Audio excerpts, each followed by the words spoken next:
video today on the research station. My name is Hannah Marsh DeBoer and I am a summer student here at the Summerland Museum, and I'm excited to share with you the interesting story of the research station. I'd first like to acknowledge that we are situated on the unceded and ancestral territory of the Stilt people, and that we are very lucky to be here today. So, have you ever visited the research station or Memorial Gardens? There's actually a really compelling story of why the research station started. It started with a need for research. The area where the research station is now was actually owned by James Gartrell, Duncan Woods, and Anton Pierre. James Gartrell was the first person to run a commercial orchard in the Okanagan Valley. And as he started and many other people started, it grew into Summerland, and the Okanagan Valley grew into booming metropolis full of fruit industry and orchards and agriculture. The trees were originally imported from Ontario and Washington and were growing older, and the irrigation was pretty bad. Most of the growers who came here from different places to grow and have farms and orchards actually had little horticultural experience and needed scientific advice and mentorship on different varieties, pruning, pests, disease control, irrigation, and many other problems that were prone to their orchards here in the Okanagan. So, in 1914, 164 hectares were purchased by the federal government, and it was named the Summerland Experimental Farm. 81 hectares were surveyed for irrigation systems for wet orchards below the railway, and 81 hectares were planned for dry land farming above the railway. R.H. Helmer became the first superintendent on November 8, 1914. He hired many other people to help him, and these people soon became long-term employees. His major priorities with working on the research station at the time were construction of flumes to carry irrigation water to the farm and development of new buildings. However, it was not smooth sailing, and there actually was a couple issues. The first was irrigation. As flumes were created to bring water to the crops, the crew had big dreams for the scientific discoveries that they could discover from having irrigated crops.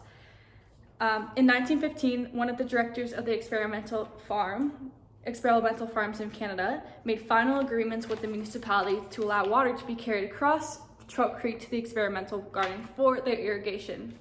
However, this wasn't the greatest idea because this created a lack of water, as local Summerland orchards had priority of the water before the farm.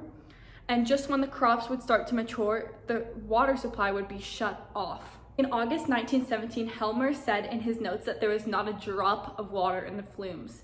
And in 1919, he wrote a letter to the Grisdale, who made the agreement with the municipality to provide water, saying that he would not work another year unless there was an adequate water supply available, because he couldn't do anything. How are you supposed to find new scientific discoveries if you don't have water to water your plants?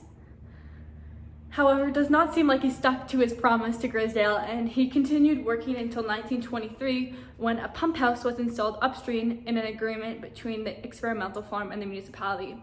In addition to the pump being installed, a grant of $3,500 was made to the municipality of Summerland in exchange for upgrading and maintenance of the flumes into the future.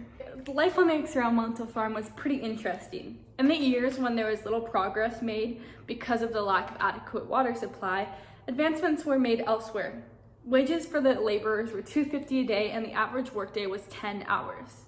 The primary concerns of the experimental farm were to find which crops, crop varieties, and breeds of livestock were best suited to the area, and find a solution to production problems peculiar to our area here. Many things were constructed in the times that they didn't have adequate water supply because they had so much time on their hands. They created a road, an office building, poultry operations superintendent's building, and even a cottage. The gardener at the time, Joseph Smith, in conjunction with Alf Abelson, designed the Ornamental Gardens that still exist today. It is said that he copied a design that was painted on a plate and sort of traced it on the ground without any kind of measurement. In 1916, the first field day on the farm was held. Teams of horses were available to pull any cars that were stuck in the mud, or cars that could not climb the steep grade up to the steep hill up to the Ornamental Gardens. So they had horses to help with that. As for the workers at the experimental garden, it was said to be an awesome job working there. It was the staff's only life, and even though they were paid only 10 hours a day, they lived on the farm, so it was a 7-day-a-week, 24-hour-a-day job. But apparently they loved it. There was boarding houses where square dances were held, And these were extremely popular because the superintendent was the only one who had a car in those days, so they couldn't really leave. They just kind of had dances, and apparently it was a really fun place to have dances and like celebrate and have fun because you're kind of stuck up on the hill. The scientists at the research station are involved in the cutting edge science in agriculture. Some of what they do involves growing and developing new plants from the seeds. To do this, they must look closely at the research of the seeds and the plants. So living on the, working at the experimental gardens and living there, they were really involved in research as well. So I actually have an activity on our website that you can check out where you can try to be a scientist yourself. You just need some supplies and you can be a scientist. So one of the really exciting things that started happening were the annual farm picnics. In the late 1920s and throughout the 1930s, Summerland's most important and best attended community event were these farm picnics. They took place on the grounds surrounding the superintendent's house at the Summerland greenhouses and the Dominion Experimental Research Station. The date of the picnics was June 3rd. This was the celebration of the King's birthday. In some years, the attendance was 3,500 people and 650 cars. The first picnic in June 1924 was attended by more than 1,200 visitors. And then that's why they decided to make it an annual event, because it was so popular. It became the social event of the year, and it grew and grew and grew. Another peculiar thing that happened at the research station was a cow with a glass stomach. The animal industry in the 1950s was concentrated on the animal research program that they had at the research station was very much concentrated on bloat research, which is the buildup of gas in the stomach of a cow. Bloat is one of the main killers of these cows, so they had to find new ways to get rid of this and help save the cows. So one of the procedures they used to study this was to make a permanent closable opening known as a fistula in the side of a cow in order to facilitate sampling of the stomach's content. The fistula was made of plastic, and many visitors who visited the research station at those times will remember the cows with the glass stomachs. It's actually really interesting. We have an awesome photo in the archives of it. It's kind of gross, but cool. So the gardeners from the past worked extremely hard to create what is at the Ornamental Gardens today. Unfortunately, it is not open this summer, but hopefully it'll be open next summer so you can go see how awesome it is. It's a beautiful, beautiful gardens, and they work extremely hard, all the volunteers at the Ornamental Gardens.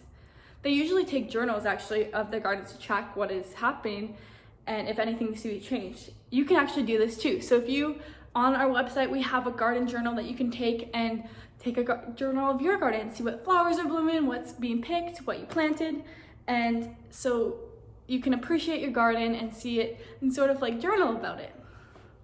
So next time you're at the gardens, you should appreciate the fascinating history that has shaped the research station today and how lucky we are to have this facility in Summerland.